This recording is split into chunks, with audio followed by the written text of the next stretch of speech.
Oh, hello, everyone. Welcome in right here, Fantasy Life on Sirius XM Fantasy Sports Radio. We are so excited to have you back here with us yet again on this Wednesday, Adam. I had to check just to make sure 100% that it was Wednesday because it's a weird week and we've got Thanksgiving tomorrow. We've got 3 games tomorrow as well. We're going to be breaking those down. We've got a conversation coming up with Matthew Berry as well. Adam, how you doing? How's it going? Yeah, doing well. Like you said, it is There you go. definitely an odd week I for know. sure. I put my rankings in yesterday afternoon, which is a little bit early, but I was like, I got to get these in because 3 games. There's a lot of fantasy relevant players in those games too. It's not just toss ups. No, there is. There actually it's Really a great games. great Thanksgiving Day slate. Usually you might get a dud or two, but on paper at least, these are massive games. Playoff Yeah, implications pretty much across the board. So should be entertaining 3 games tomorrow on Thanksgiving. I know you're taking the Cowboys. Can we just say good things about the Cowboys today? Come on. Why I don't know wouldn't you if I'm want to going to do take them. that? I mean, because you don't You're like, you don't go because with they're your not good. heart. But no, I mean they're in a good spot. I think in terms of the defense has played a lot better since they made those acquisitions, Yeah. and the Chiefs are also coming off a overtime game, short week, and it was a grind for them to get those yards. Like those drives Oh were like yeah. 17 plays, 16 plays. It was just a lot of okay. Let's hand it off to Kareem Hunt. Yeah, Rice made some big plays, but they had to grind that win. And Dallas plays much better at home, so I think they have a shot to win. I think I agree. most people I think are going to take Kansas City, their favorite on the road by 3 points, but I think it should be a competitive game. Feels like one of those 2-week stretches where you come out of Kansas City's bye and you say, okay, like maybe they're done. Maybe we don't see Kansas City in the playoffs, and then they go and beat the Colts in overtime, and now they've got this game. So feels inevitable that it's at least going to be close. You know who I had a hard time, and I'm still going to move him, but you know who I had a hard time ranking yesterday was Javonte Williams, because he's kind of been on a just a little bit of, he started this season off hot and he's really cooled off. He's averaging only 12.5 fantasy points over the last 7 weeks, and it was 20.7 in the first 5.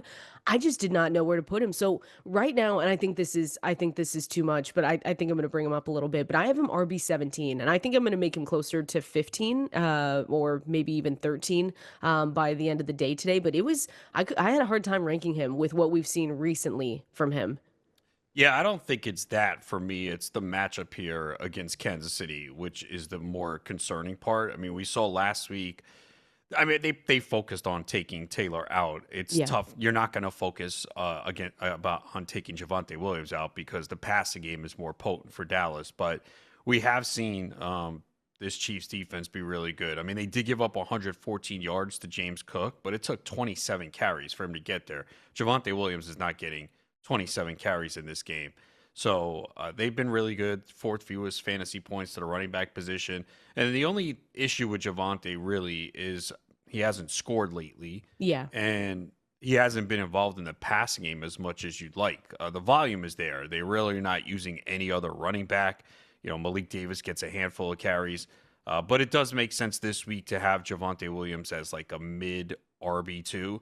There's other running backs with favorable matchups, and he doesn't have a great one. But I don't Yeah. see many instances where you're benching him, unless, again, you're in a No, shallow no. league and you're deep at running back. But it is more concerning for him this week, for sure. Yeah, definitely. And you said it. I mean, the Chiefs faced 2 really good running backs the past, 4 weeks. It was James Cook, Jonathan Taylor. Combined, they had 22.1 fantasy points. So we'll see what Javante does in this one. He's got to score at least 1, right? I've got him down for 1. That's going to be one of my bets on LG later today. He's got to score eventually, right? Again? Yes. It's been Yeah. 2. Come on. You need to be more positive, more optimistic. How'd you sleep? Not good, I'm assuming. No, not good. Great. That's just what. I mean, these Tuesday night, and not that it would have mattered, but Tuesday night they have these NBA games that start at 11 Eastern and they don't start 11 till p.m. 11:15. Yeah, Pass. No. I know. So it was Lakers Clippers, and it was the only good game of the night. Either Oh, the what other time did 2 it games, end? like 1? 1:15, No. something How do like you that. guys do this? East Coast people, please let me know how you like. That just sounds miserable. That just doesn't Well, sound I'm sure fun. I was one of the few people on the East Coast watching. Yeah, probably. It sounds like it. That's insane. You'll never find me doing that. But we're going to be breaking down those Thanksgiving Day games here in a little bit. And like I said, we're going to be talking with Matthew Berry as well. We got a little bit of news that we can go through here, Adam. One piece, well, actually, both pieces of good news, but Omarion Hampton, his practice window has been opened. We haven't talked about Omarion Hampton in a long time because we just kind of all remember when it happened. He was placed on IR, unfortunately. So he is on his way to returning to this lineup. We don't know yet when he is actually going to return because once they open the practice window, they've got a little bit of time before they can put him in. So it's a 21-day practice window activated. He can be activated at any point in that window. So when we're looking at this, though, he was obviously the 22nd overall pick. He had 314 yards, 2 touchdowns in the games that we've seen him play, caught 20 passes for 136 yards. It would be nice to get him back. Probably not for the Kamani Vidal managers now, but it really would be nice to see Omarion Hampton towards this back half stretch. Yeah, we've been waiting. This has taken a lot longer than we anticipated, and it's been a little bit of a bumpy ride for Hampton too. And just when it was time for him to take over this backfield is when he goes down with that injury. Because Yep. I think people were very happy to have Hampton on their fantasy teams. Unfortunately, it took Najee Harris going down because remember the first couple weeks of the season, it wasn't great, and people were worried. Oh, is this going to be a split? Because Hampton's first 2 games weren't good, and then he had a nice stretch where we go, oh boy, we've got an RB1 here. We Yeah. potentially have a league winner. Especially with what he was doing in the passing game. Those last 3 games he played, he had 6, 5, and 6 receptions, 18 targets. Because one of the issues that we have with the Chargers right now is that offensive line with all the injuries they suffered. So I think what you're hoping is when Hampton does return, obviously you hope you can get rushing yards, but we've seen it could be a challenge. So if he's going to be this involved in the passing game, that's going to be massive for his fantasy value. So now it's just a question of does he return this week, which we hope. Is Yep. it next week? Is it longer? I'm hoping it's this week. And again, that's the only issue too with these Thanksgiving Day games and the Black Friday game is like we're not going to have the information more than likely on Hampton. So Nope. if you have them and then you have like a couple running backs going tomorrow and then a running back on Friday, like you're going to have to make a tough decision where more than likely you can't wait if you have the options in those games. So that's the only thing about this week that does suck is you're going to have to make some decisions regarding the Sunday games without much information. And a lot of times you're like, well, this guy's playing on Thursday. He's playing on Friday. I'm just going to have to play him. I can't wait. Yeah, I have no lean. I tried to look through some quotes or anything that could maybe give it away, Adam. I've got nothing. I've got no lean one way or the other. Because we've seen it before. You can have your practice window opened and they could play that same week, or you could be, Trey Benson is one that we're waiting on. His practice window was open, but we didn't see him that first week. So maybe we get him back again this week. But the Chargers are playing in the afternoon window on Sunday, so they're at home going up against the Las Vegas Raiders. And yeah, like you said, that stinks. You are just going to have to wait. It's one of the last games of the weekend too, in that late slate, because we've only got 3 games in the afternoon, and then we've got the Broncos Commanders on Sunday night, and then we finish off with the Giants Patriots on Monday night. So it's brutal. We better get good Thanksgiving Day games because Yeah, the because the end to rest the looks week awful. is like you Yeah. said, the Sunday night, Monday night games. Yeah, I don't know how good those are gonna be. What, you don't like Bills Steelers? Come on. No, Broncos Commanders? I'm talking. Well, Bills Steelers is fine. I'm talking That's fine. Broncos Broncos Commanders on Sunday Commanders, night and Giants Giants Patriots. Patriots. Yeah, Yeah. not good. Come on, give Jackson Dart some credit. Maybe they'll stay in that Yeah, I mean, if he look, plays. if he does play, then yeah, it becomes more entertaining. For sure. Well, come on, Jameis Winston. He gives us fantasy points, right? Yes, that's true. That's true. A little bit. The one thing I'm going to ask Matthew Barry, and I'm going to be really curious to see what he says, is who has the better rest of season finish, Justin Jefferson or Wan'Dale Robinson? You know how gross Oh that is that we boy. can actually ask that right now? And it's a Yeah, toss up. It's a true toss up of who could have a better finish to the season. yeah, and Robinson has the better numbers now too. Yeah. Ugh. Are we going to live in that world, Adam? Where Justin Jefferson's behind like one, and that's no offense to Wan'Dale Robinson. He's good, but come on. Not first Yeah. round pick, first round good. Well, there is some hope since JJ McCarthy is unlikely to play, right? So that can only be a good thing for Well, Jefferson. it can't, right? It can't get worse than what we've seen. And maybe we get, yeah, I don't know. And maybe we get Jackson Dart back. I've got him right now as my QB 13 on the week, just because I know that people are a little bit worried about, are they not going to design as many runs for him? And I really think they're going to scale that back at him because of how he got hurt. We saw him and the attempts that he had it was just a lot. He was leading at the time that he went down with that injury. He was leading all quarterbacks. But I do think at one point you have to look at Jackson Dart and know that part of his game is just if he doesn't see anything, he's going to take off and run. So that's something you really can't usually it's hard to get a quarterback to stop doing that. So I think we're still going to see some good productive yards on the ground. That's what I'm expecting with Dart. That's again QB 13. I might move him up. Yeah, I think that's probably the right area. There are no teams on bye this week. Look, you have to think that they are going to design less runs for him. Again, that doesn't Yeah. mean he's going to completely stop running.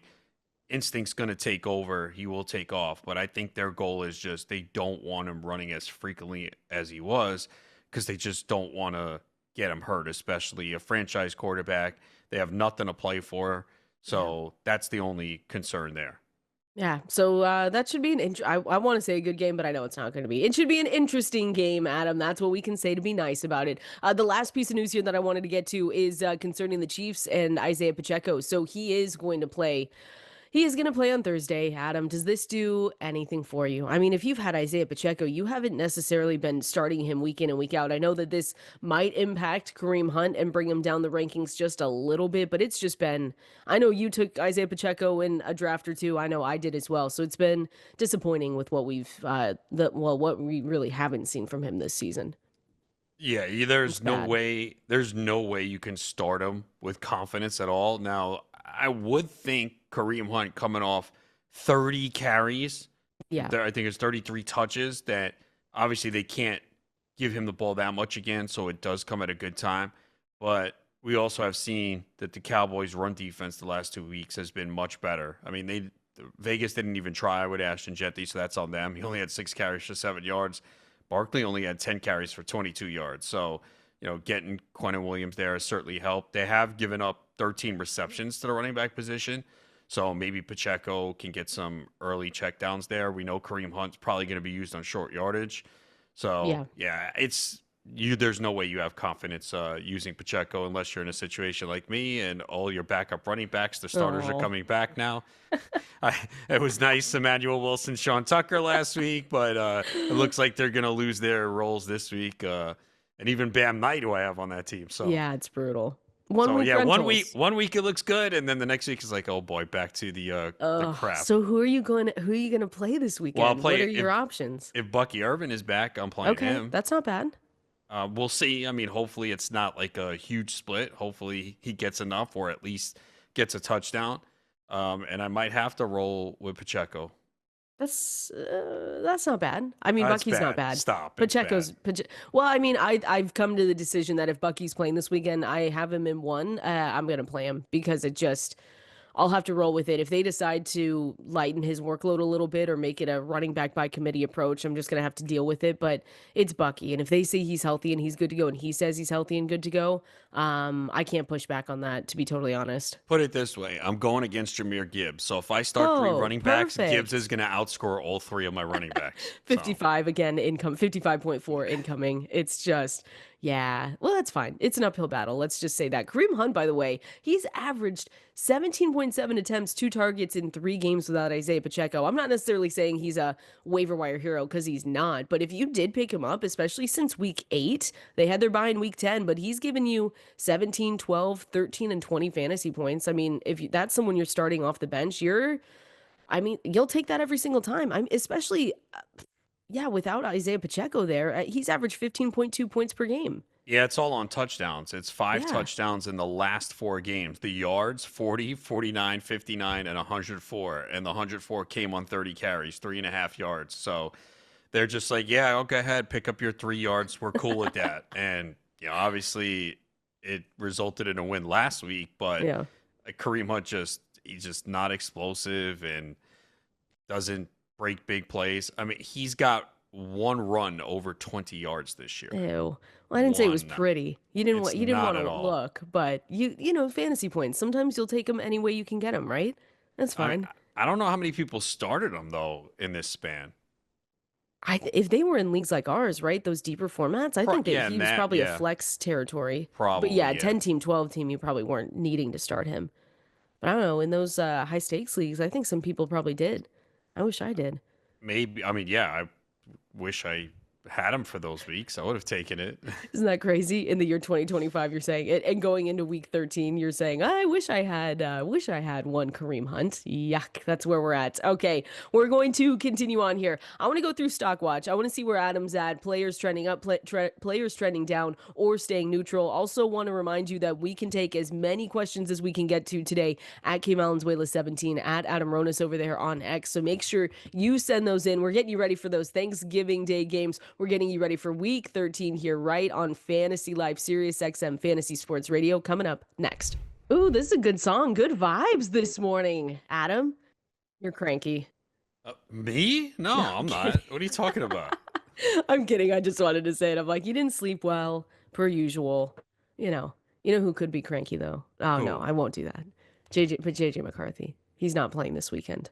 Officially tweeted from all the insiders. JJ McCarthy with that concussion is not expected to play week 13. Adam, we probably could have seen that coming. We've talked about this yesterday. The numbers are bad. There's no way around it. I think that's the only thing we can say. The Seahawks, they're also taking on the Seahawks. Seahawks are at home in this one. So a revenge game. I think that's a revenge game for Sam Darnold, right? He says, look at me. Yeah, Look at you what you gave guys up. didn't Come want on. me, so my team is better. I'm Mm-hmm. winning. You don't even have a quarterback. The guy you invested in is terrible. Yep. He doesn't even want to show up for the game now. Oh. So yeah, it's Darnold's definitely gonna want to play well here. McCart, I mean, we can go through the numbers again, but let's just say that he's been really bad. His passer rating, 57.9, for a starting quarterback, awful. And you look at other, rookie quarterbacks, even Cam Ward. I mean, Cam Ward's been doing way better than him. So you get Brosmer this weekend. Is this an up like I can't say it's an upgrade on him, but is this maybe more of a lateral move where you say to yourself, it can't get much worse. I'm going to keep Justin Jefferson the same in the rankings, or is this something where we and here's the thing, we don't know much about Brosmer. He was an undrafted free agent coming in, so we have obviously not seen him. You can expect it to be not necessarily the greatest start in the world, but what are you doing with I guess and really the only guy you're playing here, or if you can, is Justin Jefferson. I don't think people are in the spot where they're starting Jordan Addison right now. Aaron Jones is a different conversation on the ground, but what are you doing with J. Jeff? Yeah, he's obviously downgraded, but if there's anyone that you're gonna play, it's him, and you just hope that they can get the ball to him. The problem is the matchup here Yeah. against Seattle. You're asking on the road, your first start in Seattle. I mean, the line's 11 and a half, the total's 41 and a half, and most of those points are on Seattle's side. It'll probably be, JSN accumulating most of those points. But yeah, it's a tough spot, and it's unfortunate because people were invested highly in Minnesota going into Yeah. the season. And again, you felt good about Addison when he came back from a suspension. He got off to a nice start, scoring touchdowns. Now you can't count on him. Same with Hawkinson, the running back. So yeah, Jefferson's really the only guy that you're looking to play. And I think even people with him have questions, and they're probably going to ask themselves, do I bench him for this guy? So he's definitely lower than he has been. But if there's any one player on Minnesota that you're going to play, it is Jefferson. You just hope that Brosmer can find a way to get him the football. Please. I mean, maybe it's going to be like a Joe Flacco situation where it just says, screw it. Justin Jefferson's down there somewhere, and I'm just going to pepper him with targets. That could be probably the best case scenario here. And I've got Justin Jefferson right now, and I can't believe I'm saying this, Adam. Wide receiver 20 this week going up against Seattle. You truly could look at your lineup and say, I have a better option to start than Justin Jefferson. And maybe not for all of you, depending on how you drafted, if you want zero RB, whatever it is. But Yeah, it's gonna be brutal. And like we said, it can't really get worse than what we've seen from JJ McCarthy. If you just look through some of the stats, 54.1 completion percentage, that ranks last among qualified starters. He has the league's longest active streak of games with an interception, sitting at 6. The offense is averaging 247 and a half yards per game in those starts.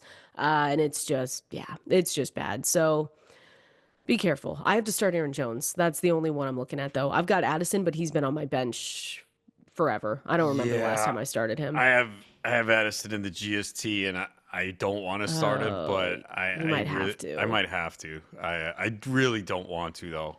Remember weeks ago when I was shopping Addison and I was trying to get anyone to bite? I was like, You please, couldn't, right? someone. No, no, no. And Yeah. it was smart by them. I mean, you knew that it wasn't going to be good. Let's just say that, especially when McCarthy came back. He had a couple of, good games in there. Jordan Addison did. And that's when I was trying to sell him. I was like, hey, let me try and sell high on this player. But it didn't come back. That was back in week 7 and 8. He had 21 fantasy points and 11. And so I said, oh, this is the time. No one wanted it. Don't you hate when you play in leagues with good, smart people? Yeah, I'm I think kidding. that's part of the reason why it's more difficult to trade. There's just so much more information out there. So as soon as the trade is sent, people start doing research, and there's a lot of content out there, Oh, and yeah. that's why it's hard to make those trades where you're like, all right, I'm going to sell high on this guy because everyone's kind of aware, especially Yeah. they're like, okay, why are they trading this player? Just scored a couple touchdowns, had a good game. What's going on here? And then they start to dig in and be like, oh, okay, yeah, bad schedule ahead, Yeah. quarterback play, whatever the reasons are. And they're like, yeah, I'm not doing that. Yeah, it's not necessarily easy, let's just say that. So again, JJ McCarthy is going to be out this week. I didn't expect anyone to be necessarily starting him, streaming him, even in those super flex formats. You were staying away. That means a little bit of a downgrade there for Justin Jefferson. Again, he's my wide receiver 20. Probably the only one, if you can be starting anyone, it would be him. Again, I have to start Aaron Jones, but that's just because my running back room is not necessarily good in a couple leagues, so we'll leave it at that. All right, we're going through Stock Watch. I want to know if players are on the rise, neutral, or trending down right now, Adam. I want to ask about Sean Tucker. If we see that Bucky Irving's back, like if we get the news that Bucky Irving is back this week, what do you do with Sean Tucker? Because his utilization score has improved 14 points over the last 4 games. You've seen him kind of surpass Rachaad White as the primary carrier as well. 49% of the rushing attempts, 54 utilization score. If Bucky's back, are you benching not only Sean Tucker, but Rachaad White as well? I lean yes. Again, we don't know exactly what the role is going to be. They could ease Bucky Irving back in, but either way, there's just concerns too about the quarterback. Is Baker Mayfield going to play? My guess is yes, that he'll play through the injury, and then the schedule is favorable in the weeks ahead. But if you don't know what the distribution is going to be, it's going to be difficult to play Yeah. Tucker. So, and you could see White mixed in too. We know he's good in the catching the football. So, yeah, I think it's clearly his stock is going down, and again, I want to hear what the report is because I doubt they immediately throw Bucky Irving into a massive workload. He hasn't Yeah. played since week 4, so uh, maybe there's a chance if you're desperate like me in a league that you might throw Tucker out there and you hope he can break a long run. But either way, it's trending down for Tucker once Bucky Irving returns. I think that Sean Tucker, though, is the preferred handcuff now. Do you agree with that? That he's the preferred handcuff? If someone, this is more for shallow formats, but if he's floating around and you have Bucky Irving, or if you're trying to handcuff him the rest of the way, I think it would be Sean Tucker over Rachaad White. Yeah, I think so too. I mean, he would be the primary ball carrier, though they would mix Rachaad White in on some Yeah, passing downs. But yeah, Tucker seems to be, they were talking him up last week. We got to they get him the were. ball more. It's like, okay, well, you should have done this a few weeks ago when you had the opportunity. Now, with Bucky Irving more than likely set to return this week, that will make it more difficult for Tucker to be in a lineup. Yeah, and might force a three, like, again, might force the three-way committee as Oh, well if we they're don't want trying. that. Well, can you imagine the rest of the way for the Bucks? The Bucks, we could be on the verge right now of the Bucks just totally crumbling, at least for our fantasy teams. Like Baker Mayfield's hurt. Emeka Egbuka has not put up the numbers that we would want that we saw at the beginning of the year, and now maybe a three-way split to start week 13, 2 weeks before the fantasy playoffs. I'm just saying that this could be the time where we look back at the end of the season and say, "Wow, this was the downfall for some fantasy teams because of the Bucks." We And I gotta hope hope I'm not. wrong. Yeah, I the hope I'm schedule wrong. ahead is definitely better. Playing the Rams last week was just a nightmare for them with the way the Rams are playing right now and the way they're playing. But and remember, they're playing for a division here. Yep. It has not been good. It's been a bad stretch. They've lost three in a row and three out of the last four, but they do have a favorable schedule where they can turn it around going forward. You just want a little bit more from Emeka Egbuka. The last two games, he got you 9 and 6.2. So again, they're going up against Arizona this weekend. We'll see if Baker. I haven't seen any updates yet, Adam. I don't think we have a lean one way or the other with Baker Mayfield this weekend. I think it's a true question mark there, and we'll see what the practice reports indicate today and tomorrow. But again, they have a really nice fantasy playoff schedule: Atlanta, Carolina, Miami. So if there's ever a time for them to to just get going, or at least a Emeka Egbuka, where it's a little bit obvious where they're going to go with the football. Yeah, let's see it there. Okay, trending stock watch, trending up, trending down. Woody Marks after we saw him on that Thursday game. So again, he is the RB1 in that backfield, but it hasn't necessarily equated to fantasy points, right? He has just kind of given you these numbers where you say, okay, we like the utilization, but the fantasy points aren't coming with it. So do you think he's trending up? Is he neutral, or is he trending down for you? I'd say trending up just because the snaps have been up, the touches have been up. It's just been frustrating at the goal line. The lack of touchdowns has been the problem. Trust me, I know. I have Woody Yeah. Marks, and felt good last week going against the Bills. He got 74 yards rushing. The one concern is I don't understand why he's not being utilized in the passing game more. Just doesn't make sense because he is good catching the ball out of the backfield. He had a stretch of 49, 50 receiving yards in a span of 4 games. And then since then, it's been 0, 18, 7, and -5, just one target last week. So I think that's where we need his involvement to increase to feel better about him in fantasy because their goal line play calling has just been horrific. Yeah. It's been every week. It feels like they get near the goal line and they just can't convert. Even Nick Chubb, too. So, I do think though it's trending up. I mean, you look at the utilization, you look at the touches. I mean, 16, 19, and 17 the last few games. So at some point, I think the touchdowns will come. So I think he's trending up. Yeah, they're playing at Indianapolis this weekend, and then they take on Kansas City before starting the fantasy playoffs against Arizona, Las Vegas, and the Los Angeles Chargers. But you said it, you just want to see the touchdowns come. He hasn't scored a touchdown since week 10. And so that's where he got you 16.1 fantasy points again, 6.1, 7.9. You don't love it. But when you look at the utilization, he's obviously the clear cut RB1 in Houston, especially over the last 3 games. 72% route participation rate, 74% rush share, ahead of everyone. So you're looking at that and saying, okay, Woody Marks, please just, what do we need, Adam? Score a touchdown. How about 2 this weekend? Why don't we say 2? Yeah, that would be Come nice on. because I know I will be starting him in a few leagues. So that's really what we Same. need from him. Oh my gosh. Hey, I want to let people know too, by the way, if you go to fantasylife.com, if you've been thinking about getting a Fantasy Life Plus subscription, we've got our early Black Friday sale going on starting today, and it does not last that long. It will go until Sunday the 30th. So you can use our code BF40. That stands for Black Friday 40. That's 40% off any tier of Fantasy Life Plus. So I know some people message in, they say, when's it time? When do we get another sale? It's today. It started today. It actually just started this morning. So you guys are the first people kind of hearing about it. But that means our tier 1 price with the discount is $24. Our tier 2 price with the discount is $60. So that tier 2 means you get absolutely everything, the rankings, the utilization report, everything you could need. Tier 1, a great also price to maybe give people for the holidays coming up. So again, BF40, that stands for Black Friday 40. You can punch that code in when you're checking out at fantasylife.com. That gets you 40% off, Adam, because we got the sales. Everyone's doing a sale right now, but I'm biased. Ours is the best one. So people have to go and get that done.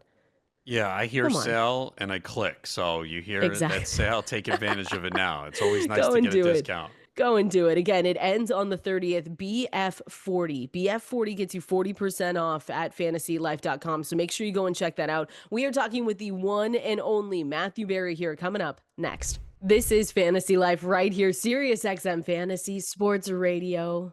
Ooh, good vibes today. One day away from Thanksgiving, Adam. You can eat your pumpkin pie. Hell yeah. Thing you, well, no, you like you don't like key lime pie. That was the conversation we had Nah, yesterday with Dwayne. sorry. No disrespect to the But you people who do, do. but you do pumpkin pie with no frost, like no whipped No cream. whipped cream. Yeah, what do you need Ugh. whipped cream for? What are Not you a big talking whipped about? cream That's the fan. best. That's the best part. Nah, not for You me. would hate. I'll send you a picture. You will hate the way that I dress up my pumpkin pie. Then it's just pure whipped cream all over. You can't even see the pie. What? So just eat whipped cream then. You don't Well, need I do pie. that too. Ugh. I do both. What's wrong with both?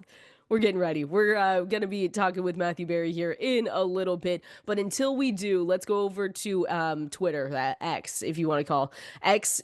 At KValenzuela17, at Adam Ronis over there is where you can send in your messages. I see one here from Clinton saying, can I win? Oh, wait. Well, we'll do this one in a second because we actually do have Matthew Berry here. Are you ready to go, Adam? We ready to Ready. talk with the one and only Clinton? I swear we're going to get to I promise you we're going to get to your question here. But we're going to talk with Matthew Berry here first. Matthew, welcome in. How's it going? Hey, Kendall, I'm good. How are you? We're doing well. Do you like pumpkin pie? You like key lime pie? What kind of pie do you like here, Matthew, for Thanksgiving? What are we doing? Kendall, can I tell you something? Uh-oh. Just Here we me go. and you, though. I don't want anyone else to listen. Just me and you. Adam, cover your ears. Everyone else in the listening audience, I want you to cover your ears. It's just between me and Kendall. Okay? It's a secret. I'm not a pie guy. I don't like pie. That's okay. That's okay. No one's listening right now. No, I'm just kidding. Everyone's gonna know. Matthew, just none? I just don't want You anyone don't to like know any? that. You don't none? What about an I apple, know. like a crumble? No? None of that either? That's okay. Crumble. You know what? No, I'm actually in on a crumble. Okay. I kind of like a raspberry crumble. I've done an apple crumble before, so I'm okay on a crumble. I do need to kind of load it with ice cream, if I'm being honest with you. I'm basically an adult with a 12-year-old stomach. That's is me. kind of what I have. Yeah. But anyway, I don't like pie, Kendall. But you know what I do like? I do like fantasy football. There we go. I do like the Week 13 slate of games. What's on your guys' mind? How can I I will. help? Yeah, no, I want to know with Joe. So Joe Burrow, we get Joe Burrow back this week. I want to know where you're ranking him to start the week out, and just if you have any other players that you're turning to on this team with Tee Higgins out as well. Yeah, obviously, I think you're starting Jamar Chase. I do think Andre Yoshevich, and I think you're obviously starting the Chiefs, right? Jamar Chase and Chase Brown. Yeah, I think those are no-brainers, given the production they've had over the last couple of weeks. Hopefully we can get Chase Brown in the end zone one of these days. But I do think Yoshevich is a, wide receiver 3-4, kind of in that tier, is a useful, wide receiver 3 in a 12-team league if you're beat up or you're a little bit desperate. And then, listen, I think Joe Burrow is kind of a low-end QB1 here. I think it depends on what your options are in terms of, you can check out my full rankings at NBCSports.com, rotoworld.com. Of course, I'm a company man. But I think he's going to be rusty. He hasn't played. He doesn't run in general. He's missing Tee Higgins, and he's playing the Ravens, who as a defense have gotten a lot better recently. Yeah. All that said, he is Joe Burrow, #analysis. And he's still got he's Joe Burrow. He's got Jamar Chase, and it's a primetime game. So I think it depends on sort of what your options are. I don't want to go through every this guy or that guy, this guy or that guy. But I think he's a low end QB1 this week. Okay. We've seen Kenneth Gainwell more involved in the backfield the last 2 games, especially in the passing game with 14 targets. How do you see the backfield with him and Jaylen Warren going forward? Yeah, I think it's still Jaylen Warren. He's gotten 70% of the team's running back touches over the last couple of weeks. And I like this matchup here this week. Do I think Gainwell is potentially could you squint and you can use him flex, in a PPR league? Sure. But it just feels like Jaylen Warren is the guy they want, that he's the guy they believe in. The game against Chicago last week, he had the fake tush push, which accounted for a lot of his production. That one big long run on kind of a tricky play, good play. Gainwell's a nice player. We like him, and if you go back to the preseason, people thought I was crazy for this take where I was just like, you guys are going to be, go back and look at my top 10 list of 10 or even my preseason love-hate, and you'll see that I mentioned, listen, I didn't get everything right, but one of the things I did get right was that, Caleb Johnson is not going to be anyone you want to draft this year, that you are going to be annoyed and dismayed at how much Arthur Smith uses Kenneth Gainwell this year. They like him a lot in Pittsburgh, but they don't like him the way they like Jaylen Warren. So I think he is like I said, it'd have to be a deep league flex in a PPR league to use Gainwell, in my opinion. I think Warren is a top 15 play this week. Again, talking with the one and only Matthew Berry here on Fantasy Life, Sirius XM Fantasy Sports Radio. Matthew, this question is not fun. I'll just preface it with that. Who has the better finish to the fantasy season, just to the overall season, Justin Jefferson or Wan'Dale Robinson? Because it looks like we are, the reports right now is that it is not expected that JJ McCarthy plays this weekend. So who has the better finish, Justin Jefferson or Wan'Dale Robinson? You know what's crazy? It's not a fun question, Kendall, but it's a fair one and an accurate one. And it just sort of tells you all you need to know about Justin Jefferson that we're having this conversation. And it's tough for me I'm going to say Wan'Dale Robinson because I feel better about his situation. Whether it's Jameis Winston or Jackson Dart, he's going to be the number one option with a quarterback that I feel like can get him the ball. We have no idea what Max Brosmer is. My hope is that can't be worse than JJ McCarthy. Yep. Justin Jefferson, I think the stat we gave out on Monday show is something like in the 6 JJ McCarthy starts, and Adam, you probably have a number exactly, but it's something like he's averaging 12 points a game or something. I don't think he's finished better than wide receiver 15, and almost, I think 5 to 6 weeks he's been outside the top 20 in terms of weekly finish. Jefferson, It's unbelievable that you can. Justin Jefferson produced with Nick Mullins, with Josh Dobbs. What are we doing here? It's unbelievable to me. And so we have hopes for Max Brosmer, the undrafted free agent out of Minnesota, the University of Minnesota. I know the Minnesota Vikings coaching staff likes him. Tough matchup, obviously. Your first game is on the road at Seattle, but without knowing what we're going to get from Brosmer, we sort of know what we're getting from McCarthy this year, and kind of feel better about Wan'Dale Robinson's week in, week out production. It's insane to say, but yeah. Bad. Devin Neal was the big waiver wire pickup this week. What are your expectations from him for a fantasy perspective going forward?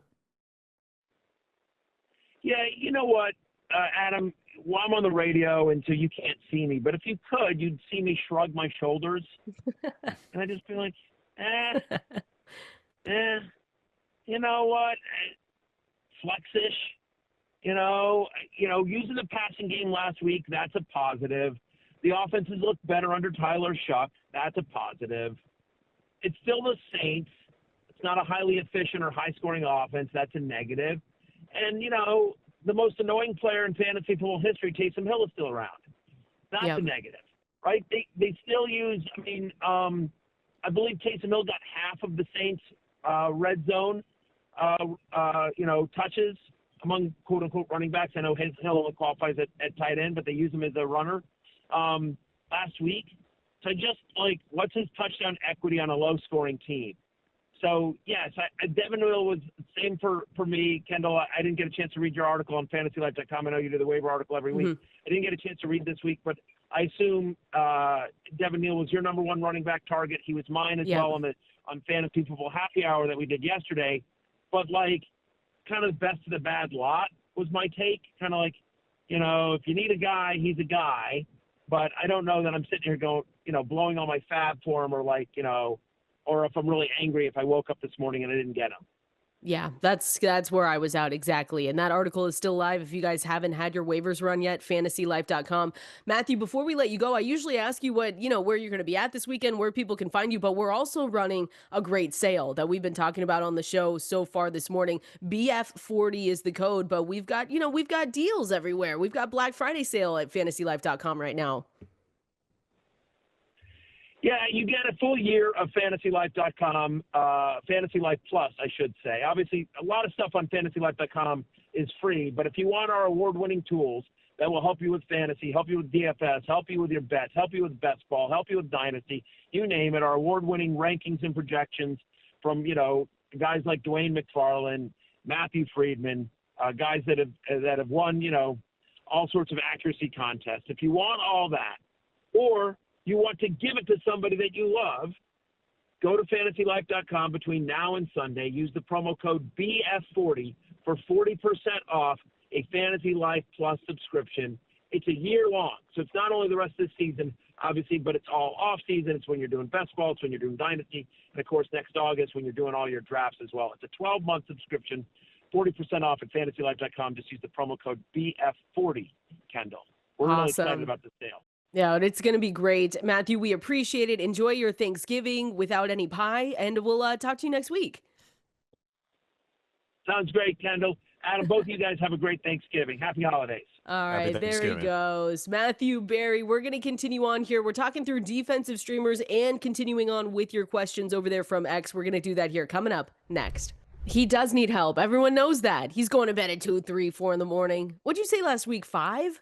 5 a.m. There was one day last week, 5 a.m. You got to go to a sleep study or something. They would love to figure it out for you. Honestly, that's a good idea. Yeah, they can monitor everything. They'll be like, sorry, you disqualified. You didn't sleep at all. You were asleep for an hour, so we couldn't get the proper results. Thanks for coming in. Here's a gift card. We can't do anything for you. You're too far gone. Here's a gift card. Great. Get better pillows. Good luck. Maybe it is a pillow thing. Pillows are underrated. You're right. They are underrated. Especially you could spend good money on a pillow. I don't, but people do. You could. Yeah, you only spend good money on concerts. Amen. Hey, and hot dogs in New York. And hot dogs in New York. And I don't regret that because again, I just got the text our CEO said, "What is this charge for?" I said it was dinner for 3 people. He said $40. I said, "Yeah." It's New York. I mean, that's a calzone and a couple hot dogs. Jeez, so if they stupid. knew what it was for, then they'd be like, that's why. Thank goodness they didn't give me an itemized receipt. They'd be like, "We're not doing this. We're not doing this today." At K Valenzuela 17 at Adam Ronis over there on X is where you can find us, and we're taking as many of your questions as we can get to. And you know what time it almost is? It's almost time for that water cooler. So we'll go through the news and notes you need to know and your phone calls as well. I started this one off, and then Matthew Berry was able to come on. So this one from Clinton asking, "Can I win my league with Daniel Jones at quarterback? I've been disappointed with him the last couple of weeks. I'm in first and nervous." Well, I don't even know what their let me look at their rest of season schedule. They get the Texans this week. Start. Yeah. I was just going to say they start this week. So Daniel Jones fantasy points the last couple of weeks. Of course, they're coming off their bye from week 11. They just played Kansas City. He got you 16. But yeah, I mean, he hasn't given you a 20 plus fantasy point outing since week 8 against Tennessee. And there was a stretch where he had 22, 22, 23. Since then, you've gotten 16 or less from Daniel Jones. They play Houston this weekend. Then they're on the road against Jacksonville. Oof, they start the fantasy playoffs at Seattle. Then they finish off with San Francisco, which isn't awful, and then Jacksonville week 17. Can you win a fantasy league with Daniel Jones as your quarterback? QB1 right now. Look, you could probably win it with almost any quarterback. A lot depends on the rest of your roster, so I will say yes, but there are absolutely reasons to be concerned. The turnovers have increased. Now, he did get sacked this past week, which was a good sign. He was sacked 12 times in the previous 2 games, but the Chiefs have had trouble generating pressure. He hasn't been running as much either, and that was part of what we liked about him early in the season, but it has been erratic. There's been games where he's run and then he doesn't run at all. So just 16 rushing yards this past week. I think there's reasons to be concerned for sure. But yeah, you can win. I think you can win with almost any quarterback. We've seen it in the fantasy playoffs. Starter goes down, they rest them, and you could go to the waiver wire and pick guys up. Yeah. So you can pretty much win with any quarterback. But this schedule is a little bit concerning for Daniel Jones. Like, I don't feel confident in him going forward from a fantasy perspective, is the best way to put it. Well, I'm curious if Clinton has someone else because you wouldn't have drafted Daniel Jones as your only quarterback. You might have picked him up off the waiver wire. So maybe there was an injury. I don't know, but I'm curious if there's another quarterback that he has that maybe you could look at. But It's again, just this like weekend, the next 2 weeks, the Texans and the Seahawks are no, tough. The it's bad. Jacksonville, you have to throw on them. I mean, the 49ers, Bryce Young couldn't take advantage, but he's Bryce Young. So the 49ers matchup could be a shootout, and that's week 16, championship week at home, at least against Jacksonville. So it's mixed there, but yeah, he's not a QB1 the rest of the way. He's like I've a got high him QB2. QB19 this week. For this week? Yeah, I mean, it's Yeah, the I Texans. mean, it's Texans. They yeah. they have not allowed a quarterback to reach 20 fantasy points against them this whole season. Like, you just have to be a little bit worried this weekend and next weekend. But then after Josh that, Allen Adam, did nothing last week, so oh, that says a gosh. lot. Sorry, Clinton, we're not helping the case here. All right, we're going to the water cooler. We're answering more of your questions, going through news and notes you need to know here next. Oh, this is Fantasy Life right here on Sirius XM Fantasy Sports Radio. You know what time it is. It's time for that Fantasy Life water cooler. This is where we go through all the news and notes that you might have missed here and get you up to speed and ready for week 13 in the NFL. Kendall, Valenzuela, Adam Ronis with you at KValenzuela17 at Adam Ronis over there on X. I see a ton of questions coming in, Adam. So we are going to make sure that we get to as many as we can today because we've got 3 games tomorrow. And that is what's most important here. We've got a little bit of a pie debate going on as well. Because, Matthew said, not to out him again, but he said he didn't like pie. So obviously people are going to come for that because you have to. How can you not like pie? Yeah, definitely Thanksgiving. Love pie. Love most desserts except key lime pie. Sorry. Yeah, I was going to say, you just said yesterday you don't like key lime pie. I don't. It's just, I don't know. You don't like candy. That's a dessert. I like candy. I just don't eat it that much. It's not the best thing for you. But if you put peanut butter cups or a Snickers around the place, then I'm going to eat them. That's the one thing. So I try not to buy candy because it's like out of sight, out of mind. But if it's there in the house, I'm going to destroy it. So Absolutely. That's why I try not to buy it that often. I did get peanut butter cups, though, when I went to the supermarket the other day. Oh, did you? Yeah. Oh, yum. I got a Kit Kat on the drive. Was driving over to Arizona yesterday. Kit Kat, yum. They're so good. No, they're good too. I really do like those. Sweet potato pie. Oh, my bad. I like sweet potato pie. So I love good. sweet potato pie. I know. That's a good call out. That's my bad. Sweet potato pie. Can't forget it. Really just it's just any pie or a crumble. He said he liked a crumble, but that's kind of like a pie, right? No, Yeah, not really. Yeah, close. It's crumbled. It's crumbled. That's what we're doing. All right. Again, at KValenzuela17, at Adam Ronis over there on X is where you can find us. And again, I see a ton of questions coming in. So we're going to dedicate a little bit more time today to make sure we go through those questions, get as many as we can answered. First piece of news here that we talked through off the top, Adam, was Omarion Hampton. He is returning to practice. He's going to have his 21-day practice window opened here. We have not seen him since week 5. That's when he suffered that ankle injury. And it's been a long time. We hope that we are going to get him back sooner rather than later. He ran 66 times for 314 yards, 2 touchdowns there in the games that we've seen him play. Also caught 20 passes for 136 yards. We just don't know when it's going to be. And that's why we look at the injury reports for the week. The tougher decision that you have to make that you mentioned in the beginning, Adam, is that you just have to figure out who you're going to play sooner rather than later. They play in the late window on Sunday. There's only 3 games there, and then we have the Sunday night game and then Monday night. So if you're waiting on Omarion Hampton, you might want to just be a little bit more cautious. Like if I had to wait, Adam, I'm going to be honest with you, I might just play my guys if I have all of them playing, tomorrow and in the early slate on Sunday, because I just don't know if I want to wait. Yeah, more than likely, if you do have to make a decision between a few players on Thursday and Friday, and we don't get an update on Hampton, which we probably won't. I don't think we'll know by tomorrow before the first game. You just got to play it safe and play the other guys, which is unfortunate because they do get the Raiders if he were to return.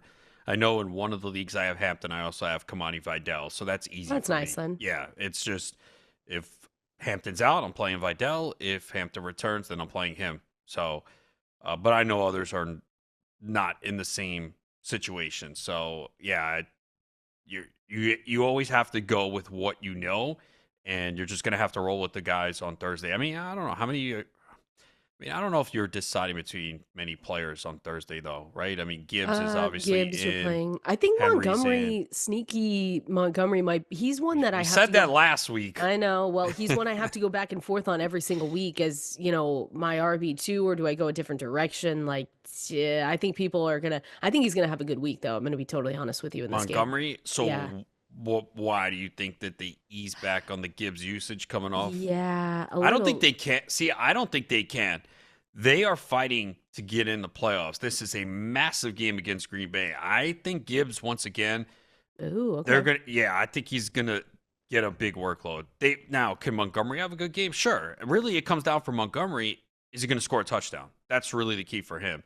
But they can't mess around here, and they've kind of done it.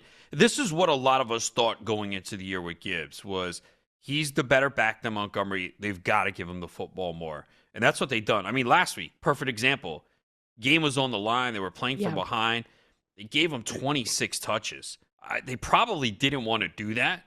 They didn't think they had to against the Giants, but the Giants were beating them. And they said, we need to get the ball in the hands of our best guys. So I think they have to do the same thing again this week I against just Green think Bay.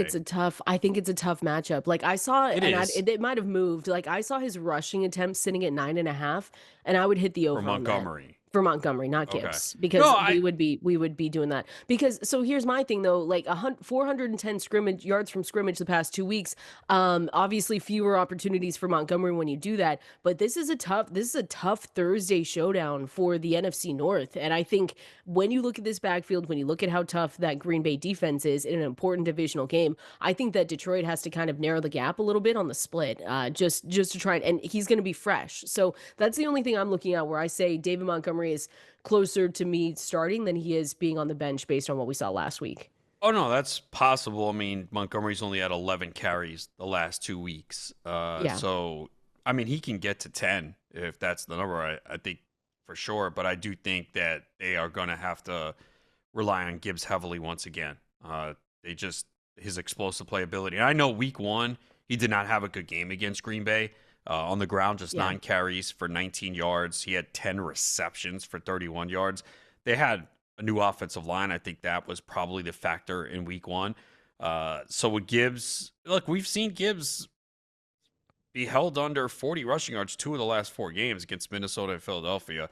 And Green Bay's run defense has been good, but I don't care when it comes to Gibbs. I think it doesn't matter Yeah, at this yeah. point. And they have to get him the ball.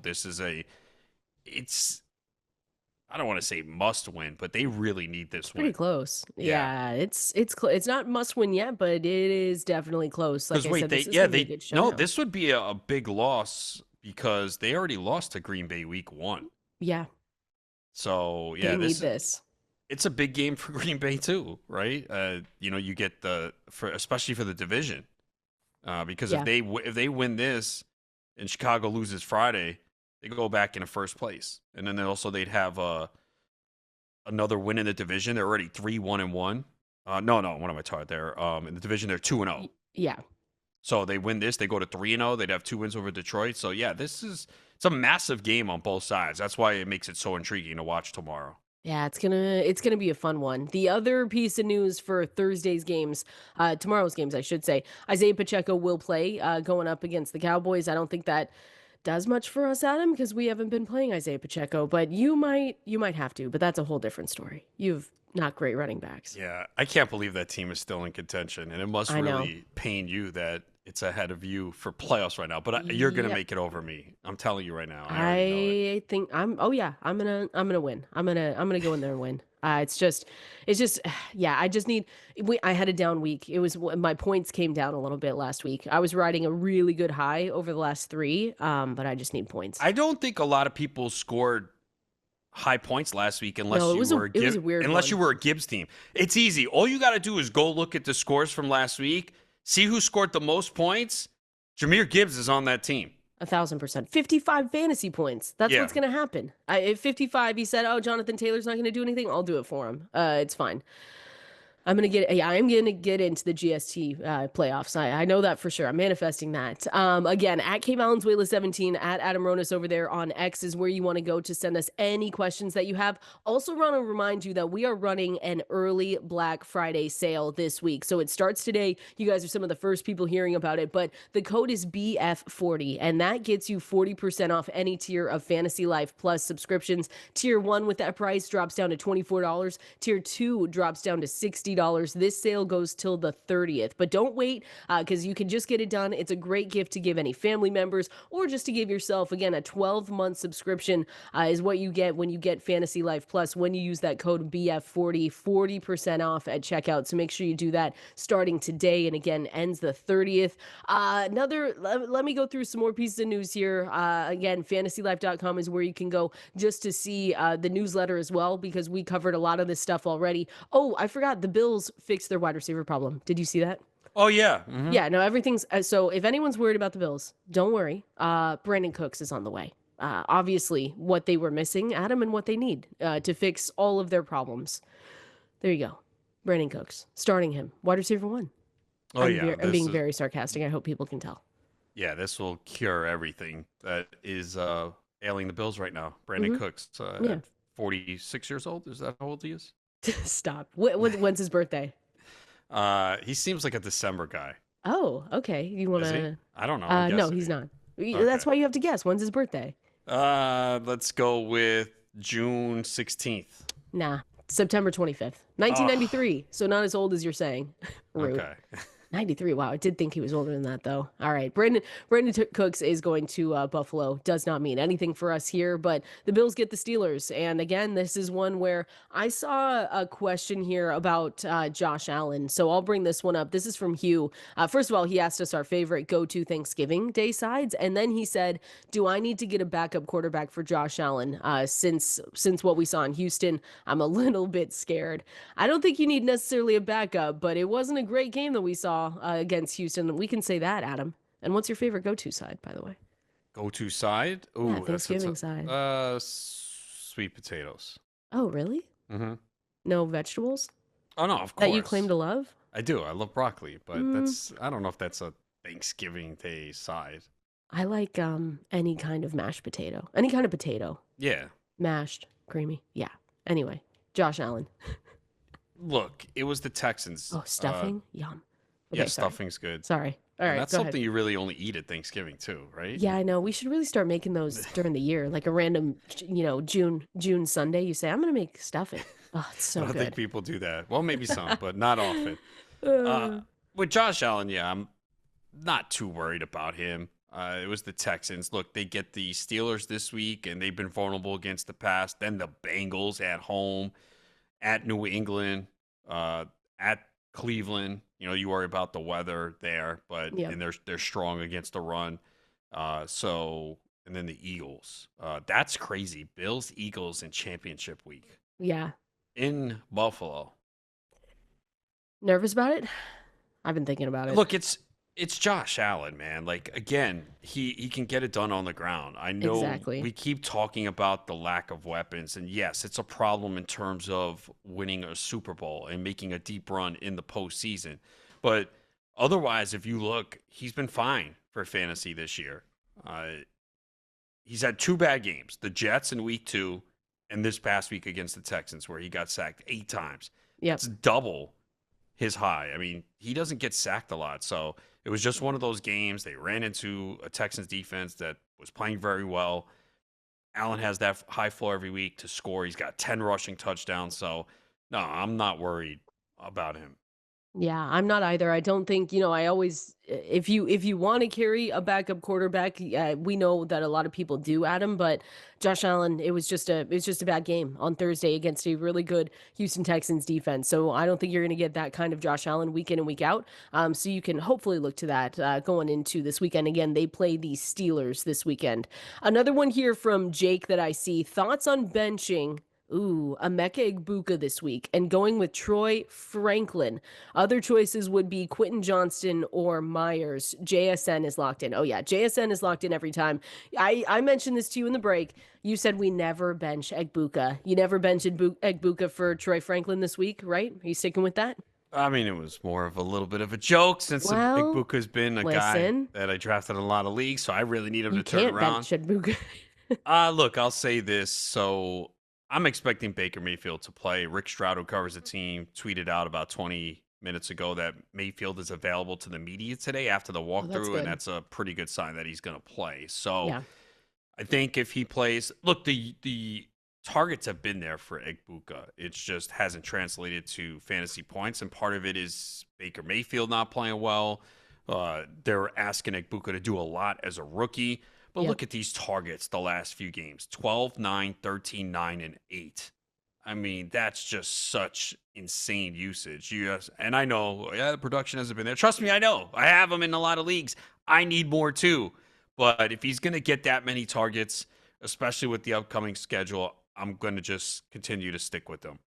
I mean, I know 6.2 fantasy points. You don't love that in week 12, especially when we're on the stretch here. But I think when you look at his targets, like you said, he's getting 10 per game. His air yards are at 114 per game as well from week 7 to week 12. And that's higher than what we've even seen from weeks 1 to 5. So I think it's interesting. And Dwayne wrote this out. His catchable targets and air yards are down. Like his catchable target rate over the last 5 games is at 48% compared to 76% to start the year. Like you said, they're asking him to do a lot. It'll be nice because you'll have to downgrade him if it's Teddy Bridgewater. That's one thing. I don't think that necessarily means you bench him, but I have him right now at wide receiver 17 for the week. And that's with the assumption that Baker Mayfield's good to go. But Troy Franklin's my wide receiver 29. Yeah, So, Franklin's been getting the targets too. If you look at his last 5 games, 10, 8, 10, 9, and 8. But the touchdowns have been there. Look at the yards. I mean, he's had 40 yards or fewer in 3 of those games, 19, yeah. 40, and 27. But the 19-yard game came with a touchdown. The 40-yard game came with a touchdown. So he's been fortunate to get into the end zone where Egbuka has not. And that could easily switch. And again, the schedule going forward is better. And a lot of it is Baker Mayfield is not playing as well. Because you mentioned the Yes, catchable targets, absolutely. and that part of that is on Baker Mayfield. So it's a combination of factors there, but they have a lot to play for. They're going to lean on Igbuka. Yes, Chris Godwin came back, and they might increase his reps, but I don't think we're going to get much from Godwin. I'm rooting for it. I love the guy, but Yeah, I don't it's either. going to be a challenge for him. Troy Franklin, by the way, 8 end zone targets in week 7 to 12. Yeah. 8. It's just he has 45 targets in his past 5 games with like no less than 8 per game. That's crazy to me. So I know we've talked about Cortland Sutton as well, and Cortland Sutton is still there, but yeah, I'm really curious to see what this Denver Broncos team looks like coming off their bye as well. And again, Troy Franklin is good, but I've got him 10 spots higher than what we're talking about with Emeka Egbuka. Another question here that I see, looking at Rico or Bucky this week. Ooh. I've got Rico ranked higher. And Yeah, oh, right it's going to now. be really close though. Yeah, I think right now I'd go Rico. I want to hear what they plan to do with Bucky when he comes back. Like, are they going to say, yeah, he's right back into a full-time workload? Is he going to split? Are they going to ease him back in? I think that's the challenge. Yes, Rico Dowdle has absolutely slowed down. I mean, at least this week he got it done in the passing game. It's easy to say, how did he only get 6 carries? But they ran, I think, 43 plays. They definitely were in the low 40s. I'm pretty Yeah. sure it was 43, unless I'm mixing them up with a different team. But it's hard to do much when your team doesn't have the football. He did, have 4 catches for 36 yards. He's been involved in the passing game the last 2 games, but yeah, he's definitely slowed down the last 3 games. 53 rushing yards or fewer in the last 3 games. And for Rico, it's a tough matchup this week too. I'll give him that because he's playing the Rams. The Oh Rams have yeah, only oof. I mean, they've only had 6 running backs score double-digit fantasy points against them this season. That's tied for the fewest in the league. So that's why I say it's going to be close. Right now I have Rico ahead, but that's also with me thinking we don't really know if Bucky's going to play yet. So, It sounded like, I think what I saw from Bowles where he said they would see how the week goes, and then if he has a good practice on Friday, then he'd be good to go. Yeah, that it's a tough matchup against the Rams Rams. second fewest fantasy I points to know. running backs. I know. It's And not they good. haven't even allowed a lot of receptions the last few weeks, too. I mean, of course, Mm-mm. McCaffrey had 8 catches. Wow. So most of the receptions they've given up to running backs this year have been to McCaffrey. He's got 16 Of course. receptions against them. Of course. The Because it's last CMC. and the last 3 games, no, last two. So they've given up 7 receptions to the running backs. McCaffrey had 8 in one game in Week 10. So yeah, this is gonna be a challenge there for Rico Dowdle. Gonna I be don't a know. tough one. Might have It's to go gonna be tough. Bucky. I might change it. I might change. That's a good question. Last one here in the water cooler from David. Have to start one. Lamar Jackson, Drake May, or Joe Burrow. Thanks for all your help. Of course, David. I, We are always here for you guys. I think it's Lamar. 3 quarterbacks? That's nice. Well, yeah. Nah. He might have picked up Joe Burrow off the Burrow, I know. waiver I mean, wire I though. guess you keep him away from someone, but I would do that. so the only time that I would want 3 quarterbacks in a roster is if I had 20 roster spots. And also in those high stakes leagues, the waiver wire closes after week 14. So if you wanted to be ultra cautious, because I have seen situations where people get to week 16, week 17, and both their quarterbacks are hurt, and now they're getting a 0. So I could see it in that instance. I'm pretty sure. Yeah. I don't know if this is a high stakes leagues. It could be. Boy. It's Lamar, right? At Lamar Look, against Cincy. if Lamar does not have a good game this week against the Bengals, I think that's it. You can't use him Well, then anymore. what? But Like if he, but how do we measure that this week though? He's my QB3, I and mean, then look, it's May at 5. yeah, he should be the one this week. But if he does not produce, like if he comes through this week with no touchdowns again, how are you using him the rest of the year? I And don't think he's you can. another injury now. It's a toe. It's every Yeah. week it's something different. He's not running, but it's the Bengals, okay? I know you could say the Jets last week he didn't get it done. Okay, fine. It's the Bengals. If you cannot get it done against the Bengals, we have major issues. Is there a safe is there realistically a safer play of just playing Drake May for the floor You with know, the Giants? May has not been great lately either. If you look at his fantasy numbers the last few weeks, he's come back down too. So Lamar. I think everyone's going to have Lamar ranked the highest I because of the do. matchup. Yeah. I mean, like you said, is May safer? I mean, if you The want floor at least. The Yeah, floor is safer because he's going to get you at least one usually 15, touchdown. 15, 13 to 15. I mean, the lows for Lamar have been low. That's my thinking. If you want to play it safe, you go with Drake May or even Yeah. Joe Burrow if you want. But Drake May is going to be ranked higher for me. Well, you have Lamar. You said ranked highest. I have Lamar one spot ahead of Drake May.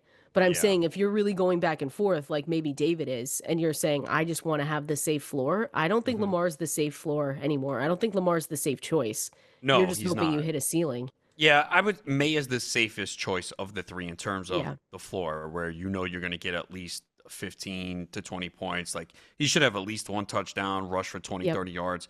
Could have 2 touchdowns. It's the Giants, so this could be a bigger Drake May game.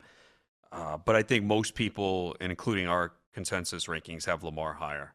Absolutely. All right, that's the questions that we have today, and we're going to continue going through more though. At K Valenzuela 17, at Adam Ronis over there on X. That was the Fantasy Life Water Cooler. We're going to continue on though and go through the Trust Meter presented here by Vanacream. We're going to do that coming up next. Oh, this is Fantasy Life right here on Sirius XM Fantasy Sports Radio. Ken Valenzuela, Adam Ronis with you on this Wednesday, getting you ready for Week 13 across the NFL, those Thanksgiving games. And what better way to do that, Adam, than seeing how trustworthy some of these guys are for us this weekend. This is the Trust Meter presented here by Vanacream. Again, you're going to rate these players on the Vanacream Trust Meter for this week. See how much you trust them to start them on a scale of 1 to 10. I've got a theme here. Are you ready for it? It's basically all the guys playing on Thursday. That's just what I want to know. Starting with, I know what you're going to say here. What's your trust meter at with Emmanuel Wilson now? With the assumption that Josh Jacobs is going to be good to go. He was a great fill-in for you. Scored a career best, really, not even season high, career best 26.5 fantasy points. He looked really good when you were able to pick him up. But what is your trust meter at with him now? Obviously, it's way lower because the role is going to diminish. Is it a possibility that we see more of a split since Jacobs is coming off this knee injury? Possibly, but we can't anticipate that. We've seen Josh Jacobs when he's in there. They tend to give him massive workloads. They rely on the run game a lot. So for Wilson, I'll say 3.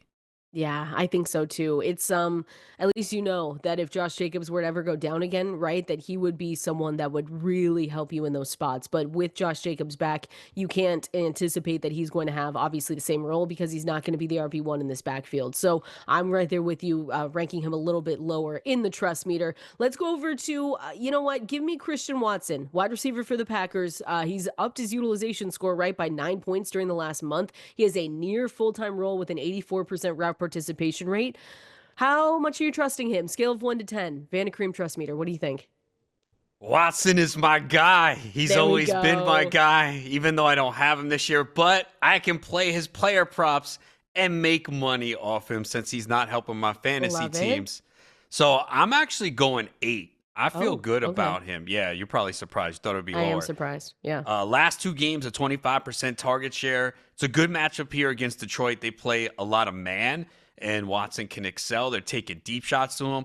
And I also think, too, this is a game, if you feel Detroit's offense is going to put up points and move the football, the Green Bay can't be timid here. They got to open up the passing game. It's not something they do, but if they have that opportunity and Detroit puts up points, they're going to need to be aggressive here. And Absolutely. Watson is the guy that can benefit. So yeah, I feel good about him for sure. Ooh. Yeah, so Okay. I'm gonna go 8 with Christian I Watson. like that. I don't know if I'm gonna have a player on here that you're gonna go higher than that on, unless I did, like one of the quarterbacks that are in a Yeah. better spot. But okay, let me go to Jamison Williams, wide receiver for the Detroit Lions, because your trust meter might be at a 10 with like Jameer Gibbs and Amon-Ra St. Brown. Where's it at with Jamison Williams in this Thanksgiving Day game?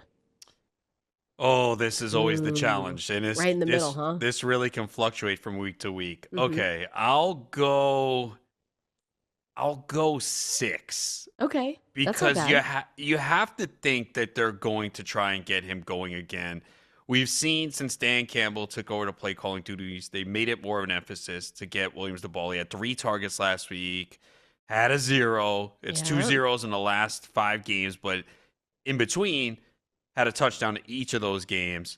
Obviously, the offense is Gibbs and St. Brown, so that doesn't leave a lot. But Sam Laporta being out does take away some targets because you're not going to look to Brock Wright that often. So we know it is a very up and down when it comes to Williams. But at the same Yeah. time, I think, look, I wrote a piece about him in Guillotine League saying he's brutal for the format because you really need a high floor. You don't get it. I think in season-long leagues, if you have Williams, for the most part, you're just playing him every week, and you understand that it could flop. He could get a 0 like he's done twice in the last 5 games. But you also know that he could easily have 80 yards and a touchdown, Yeah. 100 yards and a touchdown. So, yeah, maybe I should be lower on the trust. I'll go 6. What would you go? 4.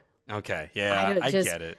who has a wider range of outcomes across the NFL for fantasy football than Jameson Williams, right? I can't apart from maybe, some other guys that we just don't necessarily look to all that often, like Jameson Williams is in the conversation every week. And I know a lot of people that have him because they send screenshots and then they say, do I start him? And most of the time I'll say, yes, because this is an offense that we want a piece of, right? That we say, okay, they're going to score points. But I also look at, Green Bay. I know these two teams are different now because we're going into week 13, but the first time they met, he scored 6.6 fantasy points. That was week 1.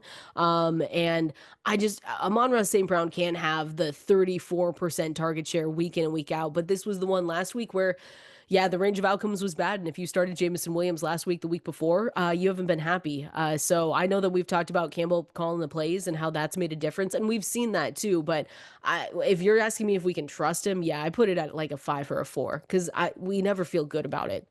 The thing is, though, and you know this, you do rankings, you get to a level, and it's like, okay, well, how many, Absolutely. right? There's all the Yeah. other receivers that all have question marks in a similar range. And then when you're trying to weigh it, you go, well, he's in a Detroit offense that is at home and can put up points. And the thing with Williams, too, is he doesn't need huge volume to give you a big fantasy day.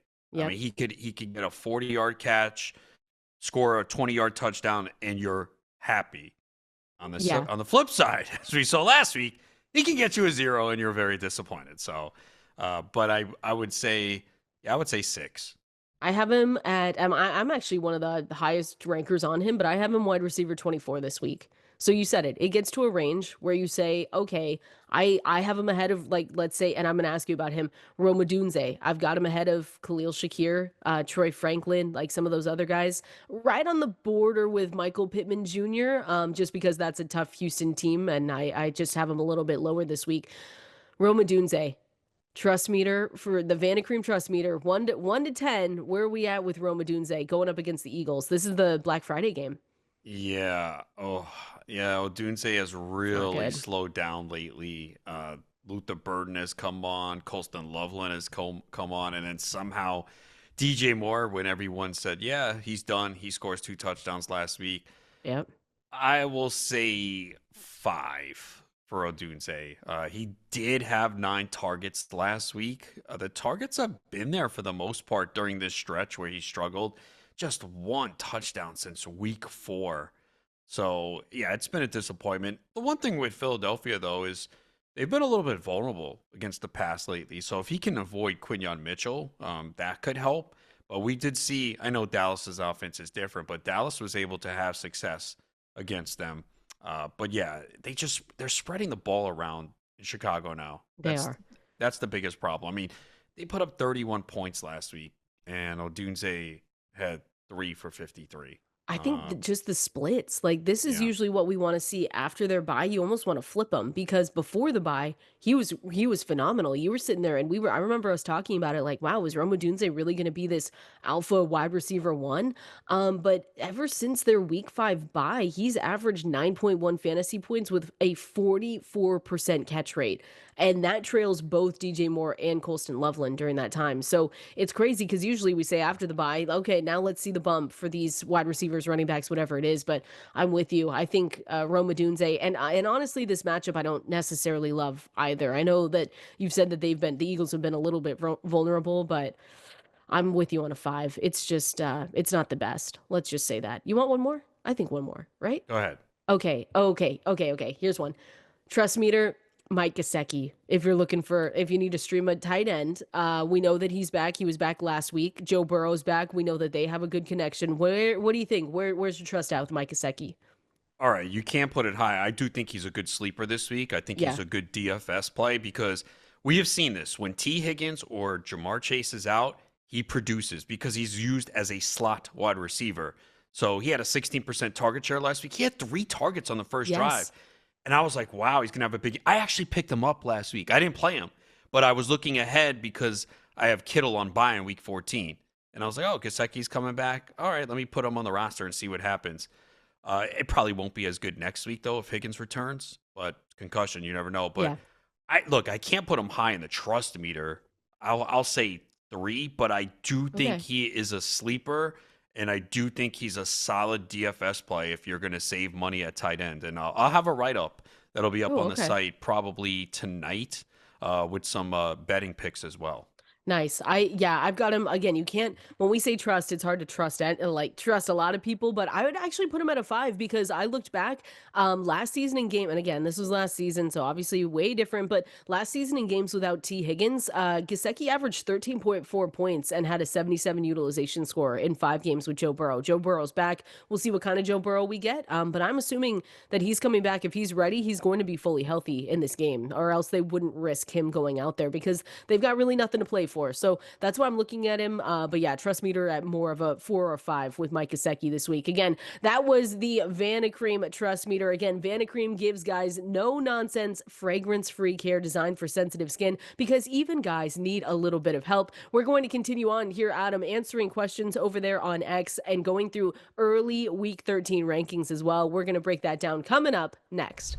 If you call yourself a sports fan, you got to have Xfinity. All the games all in one place. And here is what you get when you watch sports with Xfinity. You get that sports zone, every pro football game and over 1,000 college games, highlights and alerts all in one place. You also get that multi-view, one of my favorites. You get to be in up to 4 stadiums at once. You get the Xfinity fan view. So that means live scores, odds, and stats all in one place and personalized to the teams that you love, and the enhanced 4K and that voice remote where you can just say football. Imagine all your football all in one place. Easy. Learn more at Xfinity.com. Restrictions apply. New residential customers only. Taxes and fees extra and subject to change.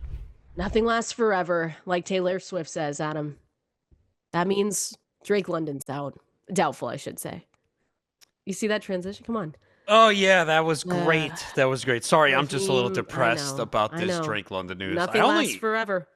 I have him in only 2 leagues, but one is my home league, and I thought it was really starting to come together. Yeah. And then? And losing London hurts. Like, the team is still good. Like, I was tied for first in points going into this past week, and I played the team who I was tied with, and he beat me, so I'm a little behind now. But yeah, losing London just is brutal because I got some players back healthy, and I would have had a nice receiver tandem with London in there because I also have Rice. So Rice, London, that would have been nice. Well, I do have not this week. Yeah, Sorry. brutal. So, and they do say the quote was he could return soon. He looks better. Don't know how soon. Okay. The problem is, look, we need Atlanta to win because if they have nothing to play for, then it's easy to shut London down. I know they're 4-7. They're only 2 games out of first place. They did win last week. They get the Jets this week.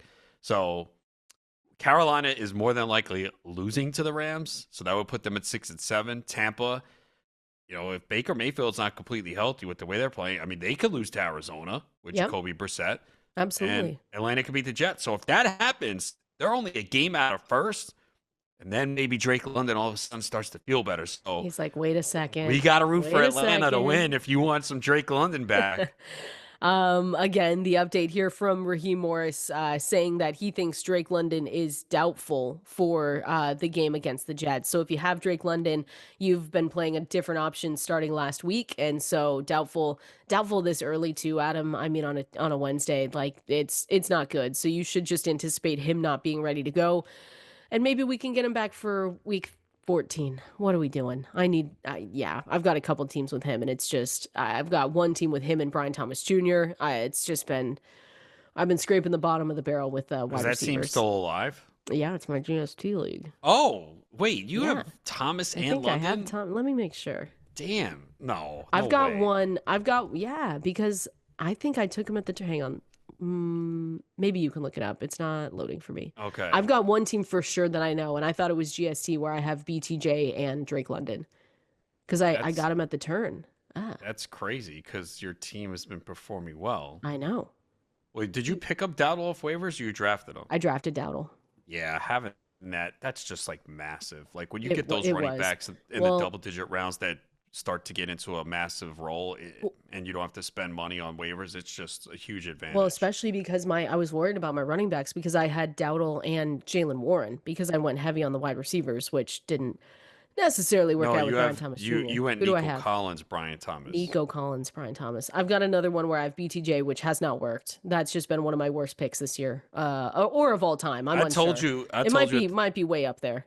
I told you at the time you were 3-12-4-1. I told you stole McBride there. Oh, for sure. I can't believe he fell that long. The only reason why I didn't take McBride is because I picked early, and Bucky Irving was there at 3-3. I couldn't pass that up. I needed a running back. Because I got him on the 4-5 turn, right? No, 3-4 turn. 3-12-4-1. But yeah. Like he was someone I was contemplating. We had this discussion in preseason because I really didn't like the 2-3 turn. I felt like you could have taken McBride like early 3rd round. Yeah. The only thing though that has saved me has been Jacoby Brissett. I was gonna just say to be totally honest, if Kyler was gonna be out there, I don't think that we'd be saying the same good things about Trey McBride. And it's not a root for injury thing, but I really do hope that they just run out with Jacoby Brissett the rest of the season because I would downgrade him immediately if Kyler does come back off IR because they just have not had it. Well, McBride still would have put up numbers because, he was still getting receptions and yards with Kyler. It was the touchdowns that weren't there. So I guess we'll never know. Maybe Murray. No. Well, but I was going to say, how many games did Murray play with McBride? Was it 5 or 6? And he had one touchdown. Well, and he never reached over 15 fantasy points. It was 9, 12, 15, 13, 12. Okay. And then we got Jacoby, I believe, in week 6. Yeah. 21, and you've gotten 21, 29, 16, 27 twice, and 16 again last week. So it would have been a bad pick, or just it wouldn't have been I a think you'd be return. struggling. I don't think he would have returned on the investment. Yeah, so it's insane how he's It's unlocked crazy. McBride into the tight end one. It is absolutely nuts here. All right. Again, Drake London is unfortunately looking like he is doubtful going into this weekend. So if you have him, make sure you have backup options available. We're going to take phone calls. I see you guys on hold. I appreciate you so much for waiting for us. So we're going to take these phone calls and break down those Thanksgiving Day games as well. We're going to do that here coming up next. Oh, this is Fantasy Life right here. Ken Valenzuela, Adam Ronis with you at KValenzuela17, at Adam Ronis over there on X. We see your questions. We'll get to as many as we can right here as we're breaking down those Thanksgiving Day games. But first, let's go out to the phone lines. Appreciate everyone who's been hanging out patiently on hold over there. Let's start off with Chris in New Jersey. Ooh, you guys could go. You could go get some lunch, maybe some broccoli cheddar soup, Adam. Maybe some Hey, pumpkin pie. if Chris What is are we paying, doing? I'm in. All right, Chris, what do you got for Hey, us? happy Thanksgiving. Happy Hope everyone has a Thanksgiving. great turkey day tomorrow. And Ronis, I'm one of your OG fans. So how you doing, boy? You crispy-eyed critter? Oh yeah, you go way back then to the early days. Way back. Have a flex question for you. PPR in America, Rico Dowdle, DeAndre Swift, or the infamous waiver wire pickup, Devin Neal? I think Rico right now in my flex. I think it's not really close. I think it's going to be Rico for me. Yeah, look, Flex 29. he has It's a not tough easy, though. matchup. Swift has a tough matchup. I don't think we're to the point where we can trust Neal just yet. We talked about it with Matthew Berry, a lot of Taysom Hill. Neal did look good in the passing game, but still it's an offense where you're not going to get a lot of touchdowns. So, I'm going to lean Dowdle here. And, you hope that he gets it done in the passing game. Again, with Swift, it's just we saw a lot of Monungai. Was it just due to the fumble and they Yeah. go back to Swift being the primary back? Because, again, Swift's been good this year. But it is also against Philly. Oh, it's a revenge game. It is a revenge game. Ooh, yeah. But yeah, I think Does that change your mind? No. no, I think I'm gonna lean Dowdle here. Yeah, I just want to see if Kyle Monungai is really, if this role is sticking, or if they go back and forth, or it's really a true split like we've seen. So I'm going with Rico there as well. Appreciate you calling in, Chris. Have a great Thanksgiving. Let's go out to Jake in Long Beach. Oh, that's close to me. Jake, what do you got for us? Hey guys, appreciate you taking my call. Happy Thanksgiving. I'm in full desperation mode. I need to win this week and next week just to have a shot of sneaking into the playoffs. 2 quick questions. At quarterback, roll with Joe Burrow or Caleb Williams, and at flex, Ken Walker, Trey Benson, or Kyle Monungai. Thank you, and go Rams. Walker, Benson. Oh, a rival of yours. Oh, I'm going Burrow at quarterback. I know Caleb Williams has been a solid fantasy, coming off a good game, but against Philly, I can't do it. And trust me, I have Caleb Williams in the league where I kind of have to start him. I don't have a better option, and I do not feel good. So I'm going Burrow in that one. And Man, then what do you think about, because for me, it's between Walker and Benson. I haven't seen an update yet. Yeah, we don't know. I mean, the good thing is those games are both Sunday. I lean Walker right now. We've talked about Kenneth Walker, how he's starting to become the primary back. I know Charbonnet had the touchdown last week, but we've started to see the shift where it's primarily Kenneth Walker. We just need some red zone carries, please. Please. Can we just get that? Oh, I'm going with Kenneth Walker as well. We've seen the role grow, Adam. That's the thing. Over these last 3 games, that's been so pivotal. He's averaged 13.7 points, good utilization score over those 3 games, and he's improved his snaps and rushing attempts in each game. So I know that hasn't, again, equated to many fantasy points, but I've actually upgraded him to a low-end RB2. So even if I get the news that Trey Benson's in, I think he's still going to be closer to RB 27 in my rankings, and Kenneth Walker's 22 in this one this week. So I like him a lot in this matchup, in this instance, I should say. So appreciate you calling in, Jake. Happy Thanksgiving to you as well. Let's get to one more here. Let's go out to Zach in California. We got California today, Adam. What do you got, Zach? How you doing? Hey, I'm good. How are you? Just quick update. I ended up not trading Henry for Lamb. Ooh, okay. But now I'm clinched my playoff spot. But I'm heavy Chargers. I have McConkey, Gasson, and Hampton. trade deadline's coming up. 2 minutes. Do I try to move someone like McConkey? I have Rice and Flowers as my other 2 wide receivers. Or do I just keep the pass and, hope they can perform? What do you think, Adam? He's got Rice and Flowers as his other. I mean, Flowers has not been good though this season. 1 touchdown. He hasn't scored since week 1. I mean, he's like decent for fantasy in terms of he's going to get you 10 to 12 points. He just doesn't have a high ceiling. Yeah. Look, I don't want to be that invested in the Chargers with that offensive line. And also, they do spread the ball around. Like, Gatson could have a great week, McConkey, and then it's going to flip-flop. With their schedule, too, it's tough. After this week with Vegas, the Eagles, the Chiefs, the Cowboys, the Texans. I would look to trade one of those 3 guys. I mean, you probably want to keep Hampton. 1 minute. I don't think Gatson will bring you a lot back. No, I think it might have to be McConkey. It might have to be Ladd. Or maybe do like a 2 for 2 where you get another receiver back because Flowers as your 2 is not ideal. He's more of a 3. All right, we've got games tomorrow. What are your predictions? I just want to go through them. Packers, Lions. Who you taking in this one? Lions. Okay. Chiefs, Cowboys. Come on, say it. All Say right, it. Fine. Cowboys, let's go. Yes, for the people. He's done it, folks. Okay, Bengals, Ravens. Where are you going? Ravens. All right. I like this one. Appreciate you guys are the best. We are so thankful for you listening to us each and every day, getting you ready for those fantasy football breakdowns. Appreciate everyone calling in. And we're going to answer as many questions as we can over on X as well. But have a great Thanksgiving. You're going to get Adam Ronis. You're going to get Gene Clements tomorrow, 11 a.m. Eastern, right, Adam? 11 a.m. Eastern tomorrow? 11 a.m. Eastern, me and Gene Clements. There we go. Eat your pie, eat your turkey, whatever you got. Have a great Thanksgiving, guys. We'll see you then.